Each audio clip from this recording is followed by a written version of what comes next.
નવસારીમાં પ્રથમવાર આદિવાસી પ્રીમિયર લીગનું ભવ્ય આયોજન કરાયું। ગાંધી કોલેજ ખાતે યોજાયેલી ટુર્નામેન્ટમાં સાંસદ ધવલ પટેલે મેદાનમાં ઉતરી બેટિંગ કરી ખેલાડીઓનો ઉત્સાહ વધાર્યો। દક્ષિણ ગુજરાતના આદિવાસી યુવાનોની ખેલ પ્રતિભાને પ્લેટફોર્મ પૂરું પાડવા 8 ટીમ વચ્ચે ખરાખરીનો મુકાબલો જામ્યો।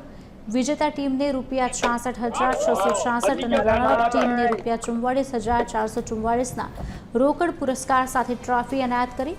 લીગ દ્વારા થનારી આવકનો ઉપયોગ જેજેવીટી ટ્રસ્ટ દ્વારા આદિવાસી વિદ્યાર્થીઓના શિક્ષણ માટે કરવામાં આવશે।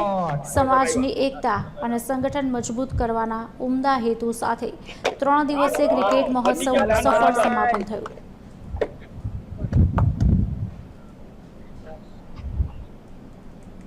આજે અમાरा नवसारी खाते भव्य आदिवासी प्रीमियर लीग નું આયોજન અમારા સમસ્ત આદિવાસી સમાજ દ્વારા કરવામાં આવ્યું છે।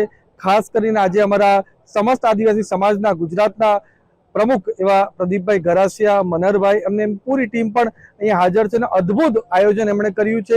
અને આ આયોજન સ્પોર્ટ્સને અને ખેલને તો મહત્વ આપવાનું જ છે, પણ સૌથી મહત્વ અમારી સમાજની એકતા રહે અને આદિવાસી સમાજને કઈ રીતે એકતા સાથે આગળ વિકાસ આદિવાસી સમાજનો દરેક ક્ષેત્રે થાય એના માટે આ ભવ્ય આયોજન કર્યું છે અને એમાં મને આવવાનો મોકો મળ્યો એટલે પાછી ટીમને ખૂબ ખૂબ અભિનંદન કરું છું। અને આ જ રીતના આયોજન આદિવાસી સમાજના આગળના દિવસોમાં પણ થાય એના માટે બધા સાથે મળીને કામ કરશું।